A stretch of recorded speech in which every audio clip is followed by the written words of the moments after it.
Assalamualaikum viewers and welcome to yet another exciting episode of दिल की लगी with Iffat Umar. हमारा कल का एपिसोड सरप्राइजेस से भरपूर था। हमें ये पता चला कि रजा ने तानिया को प्रपोज किया है। उसके बाद हमें ये भी पता चला कि मोंटी ने अपने दिल की बात सारा से कर दी है। और ये भी बात पता चली कि मरियम ने भी बहुत हिम्मत करके अपने फादर से सैम का जिक्र तो कर दिया है, लेकिन उन्होंने उसे ये कहकर खामोश करा दिया कि उसकी शादी जहाँ भी होगी उनकी मर्जी से होगी। आज के प्रोग्राम में हम ये जानने की कोशिश करेंगे कि तानिया ने रजा के बारे में क्या फैसला किया, सारा का जवाब सुनकर मोंटी के दिल पे क्या गुजरी और अब सैम और मरियम अपने फादर के इनकार के बाद क्या करेंगे। तो जानते हैं इन्हीं सवालों का जवाब हमारे आज जो मेहमान मौजूद हैं उनसे। आज हमारे साथ प्रोग्राम में है मोंटी, सारा और तानिया। तो आगाज करते हैं तानिया से और पूछते हैं कि उसने हमारे प्रोड्यूसर यानी कि रजा के प्रपोजल के बारे में कोई फैसला किया है या उसे अभी इंतजार की सूली पे कुछ और देर लटकना पड़ेगा। क्यों तानिया?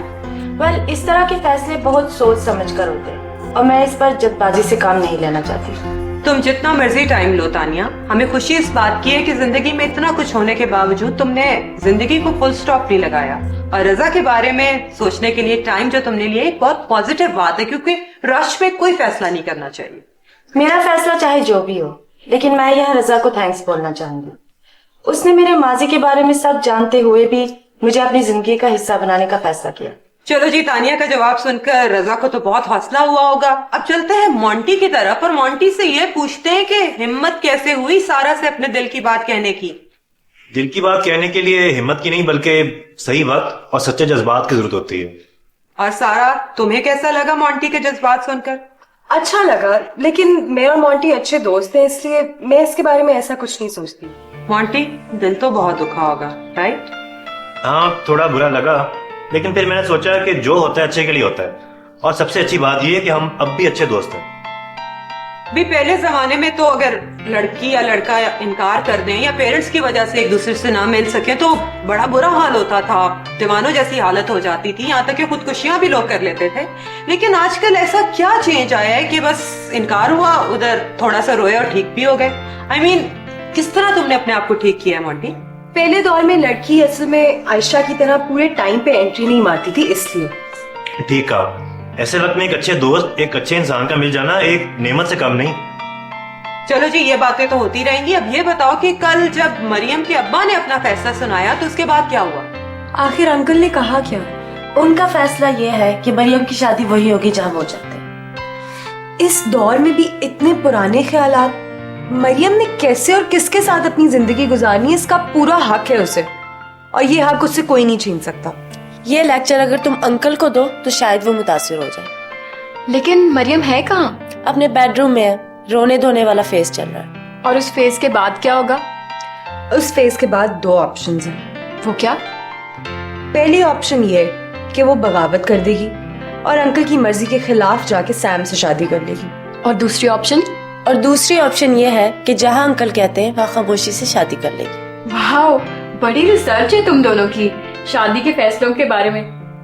लड़के चुनने के बारे में भी बहुत रिसर्च है और उनके जाल से बचने के बारे में तो मैं पूरी बुक लिखने वाली हूँ। ये मोंटी टाइप लड़के जैसे, जहाँ लड़की देखी वहीं। मोंटी से बचने के तरीके बाद में बताना, अभी मरियम का कुछ सोचो। आई थिंक सैम को बुलाते हैं और उससे कहते हैं मरियम से बात करे। लेकिन वो मरियम से क्या बात करेगा? फिलहाल सैम को बीच में लाने की कोई जरूरत नहीं है। तो फिर चल के अंकल को समझाते हैं कि अपनी जिद छोड़े और मरियम की खुशी देखें। लेकिन अंकल से बात कौन करेगा? तुम और कौन? क्यों, तुम क्यों नहीं कर सकती? ओके, मैं कर लूंगी, मुझे डर नहीं लगता उनसे। अभी मैं मरियम को देख के आती। मरियम, मरियम, तुम रो रही हो? नहीं, हंस रही हूँ। ओह, तो फिर ये खुशी के आंसू होंगे ना, हम समझे तुम रो रही हो। तुम्हें सिचुएशन में भी मजाक सूझ रहा है? अच्छा सॉरी, मैं तो तुम्हें बस चुप करा रही थी। मेरी किस्मत में ही रोना लिखा है, तुम मुझे चुप नहीं करवा सकती। ओह, यानी कि किस्मत के लिखे को मान लिया तुमने। और कोई रास्ता है मेरे पास? तो फिर शादी की तैयारियां शुरू करें। किसकी शादी? तुम्हारी शादी की, और किसकी? किसके साथ? वही जो हैंडसम सा लड़का अंकल ने तुम्हारे लिए पसंद किया है। भाड़ में जाए वो हैंडसम और भाड़ में जाओ तुम। नहीं करनी मुझे किसी के साथ भी शादी। तो किस्मत का लिखा भी मान लिया और शादी भी नहीं करनी? तो तुम ही बताओ मैं क्या करूं? जाके अपने डैड से बात करो, उन्हें समझाओ। वो नहीं समझेंगे। बच्चे चाहे कितने भी बड़े हो जाएं, पेरेंट्स के लिए वो हमेशा बच्चे ही रहते हैं। अंकल अपनी जगह पे ठीक सोच रहे हैं, लेकिन तुम्हारे लिए जरूरी है कि तुम उन्हें ये एहसास दिलाओ कि तुम अपने फैसले करने के काबिल हो चुकी हो। और उनको ये एहसास कौन दिलाएगा? मॉन्टी को ले जाओ, उसकी चिकनी चुपड़ी बातें शायद काम आ जाए। ये तुम हर बात में मॉन्टी क्यों ले आती हो? चल क्या रहा है? मुझे कोई शौक नहीं है मॉन्टी को हर चीज के बीच में लाने का। और ये क्या स्टूपिड सवाल था? ऑब्वियसली तुम एहसास दिलाओगी। अच्छा तो तुम ही बात कर लेना, तुम एक्ट्रेस हो, सही बोल लेती हो। ओके, कल मैं तुम्हारे साथ चलूंगी, लेकिन बात तुम ही करोगी। और अगर कहीं जरूरत पड़ी तो देख लूंगी तुम्हारे बाप को, आई मीन अंकल को। वे क्या खूब मशवरा दिया है तुमने मरियम को। ये कौन सी बड़ी बात, 50 से ज्यादा ड्रामों में इस तरह के सीन रिकॉर्ड करवा चुकी हूँ। तो क्या मरियम गई दोबारा अपने अब्बा से बात करने के लिए? जाहिर है, इसके अलावा तो कोई ऑप्शन ही नहीं थी। साथ तुम भी थे? मरती क्या ना करती, साथ तो जाना ही पड़ा मुझे। तो फिर बात क्या हुई वहां? इससे पहले कि सारा इस बात का जवाब दे कि वहां क्या हुआ है, मैं सारा से एक सवाल पूछना चाहता हूँ कि कॉल मरियम के तुम हर बात में मोंटी को क्यों ले आती हो? कुछ चल रहा है क्या? ओह गॉड, आजकल के लड़कों को खुशफहमी में 1 मिनट भी नहीं लगता। ऐसी कोई बात नहीं है मोंटी साहब, हौसला रखें। अच्छा ठीक है। आयशा क्या ठीक कहती थी? यही कि कुछ बात तो है तुम में मोंटी कि लड़कियां सोचने पे मजबूर हो जाती हैं। अगर आप इजाजत दें तो मैं पहले जवाब दे दूं। नहीं नहीं, वो तो डिबेट होगी, वो हम किसी और प्रोग्राम में कर लेंगे। फिलहाल तुम ये बताओ कि जब तुम और मरियम फार्म पे पहुंचे तो वहां क्या हुआ? पहले तो लगा कि काम बहुत आसानी से हो जाएगा, लेकिन हम जब वहां पहुंचे तो मुझे एहसास हुआ कि ये काम इतना आसान नहीं जितना लग रहा है।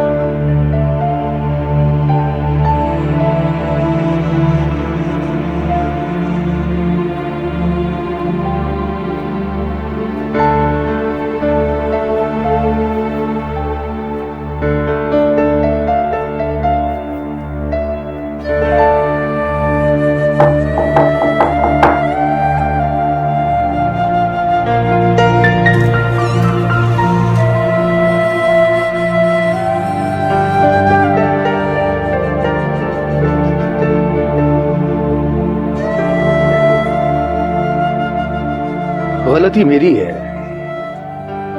जब मैं अमेरिका गया था तो मुझे चाहिए था कि उस वक्त मरियम को भी अपने साथ ले जाता, लेकिन उस वक्त मैंने इसकी जिद मानी और आज उसका नतीजा ये है कि इसे मेरे फैसले पर, यानी अपने बाप के किए हुए फैसले पर एतराज है। अंकल, मरियम को आपके फैसले पर कोई एतराज नहीं। वो तो सिर्फ ये चाहती है कि अपनी जिंदगी का सबसे अहम फैसला वो खुद करे, आपकी पूरी इजाजत के साथ।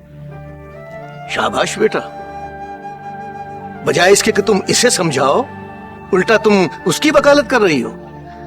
अंकल, मरियम अब बच्ची नहीं है, उसे अपनी ख्वाहिशात से कई ज्यादा आपकी इज्जत का ख्याल है। बस आप एक दफा उसे बोलने का मौका तो दीजिए। ठीक है, बोलना चाहती है तो बोले, बेशक बोले, मुझे कोई एतराज नहीं। लेकिन मैंने जो कुछ भी किया है इसी की भलाई के लिए किया है और मेरे फैसले में हरगिज तब्दीली नहीं आएगी। डैड, आपके लिए आपका फैसला जरूरी है या मैं? क्या है मकाना सवाल है मरियम बेटा। भाई जाहिर है तुम मेरी इकलौती औलाद हो, दुनिया में तुमसे बढ़कर मेरे लिए कोई चीज हो सकती है। तो फिर आप अपना फैसला बदल दीजिए। देखो मरियम बेटा, मैंने आज तक जो कुछ भी किया है और जो कुछ करने जा रहा हूँ वो सिर्फ और सिर्फ तुम्हारी भलाई के लिए किया है। तुम्हें मुझ पर भरोसा करना होगा, मैं तुम्हारे लिए कभी कोई गलत फैसला नहीं कर सकता। अंकल, लेकिन बात तो मरियम की खुशी की है ना। अगर वो आपकी बात मान ले और जहाँ आप चाहते हैं वहाँ शादी कर ले, तो क्या वो खुश रह पाएगी? डैड, मेरी खातिर, मेरी खुशी की खातिर आप प्लीज मेरी बात मान लें। अंकल, मरियम जिस लड़के को पसंद करती है, आप सिर्फ एक बार उससे मिल तो लीजिए। उसके बाद आप जो मर्जी फैसला करें। आपके सामने ये बात करने के लिए मुझे बहुत बहुत हिम्मत चाहिए थी। मैं जानती हूँ आपको ये बात अच्छी नहीं लगी। अगर मम्मा जिंदा होती तो ये प्रॉब्लम ही ना होती। डैड, की मेरी जिद नहीं है, मेरी रिक्वेस्ट है। अब इससे बढ़कर मैं और कुछ नहीं कह सकती। मेरे लिए मेरी ख्वाहिशात और खुशियों से बढ़कर आपकी इज्जत और खुशियां हैं। अब आपका जो भी फैसला होगा मुझे मंजूर है।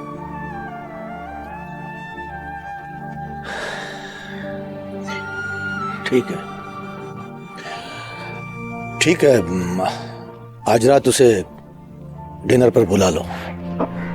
Thank you dad.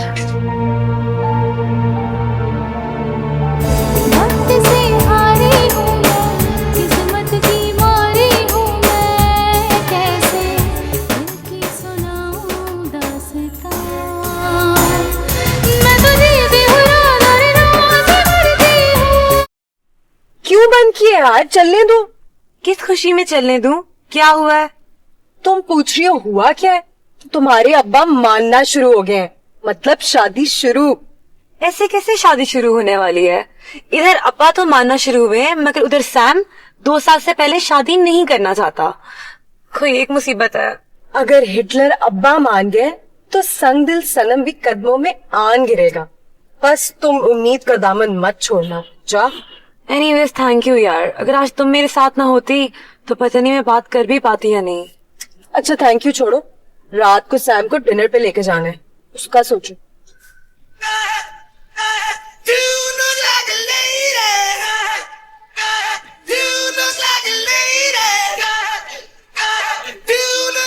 तुम दोनों ने फार्म हाउस नहीं जाना था? वहीं से तो आ रहे हैं। लेकिन तुम यहाँ पे अकेले हो? क्यों, किसी और को भी होना चाहिए था क्या? हाँ, वो तुम्हारा दोस्त मॉन्टी नहीं नजर आ रहा। मेरा मतलब था कि सुकून नहीं है आज। हाँ, वो आयशा उसको लेने आई थी। क्यों? भाई घूमने फिरने गए होंगे, मुझे क्या पता। ये मॉन्टी आजकल कुछ ज्यादा ही फ्लर्ट करना नहीं शुरू हो गया। आयशा उसको लेने आई थी, वो खुद नहीं गया था। ये मोंटी कहाँ से आ गया बीच में? सारा, अगर आपकी इजाजत हो तो हम अपनी बात कर ले। हाँ हाँ जरूर, किसने रोका है? सैम, एक अच्छी खबर है। क्या तुम्हारे डैड शादी के लिए मान गए? अब इस उम्र में वो शादी करते हुए अच्छे लगेंगे क्या? मैं उनकी नहीं, हमारी शादी की बात कर रहा हूँ।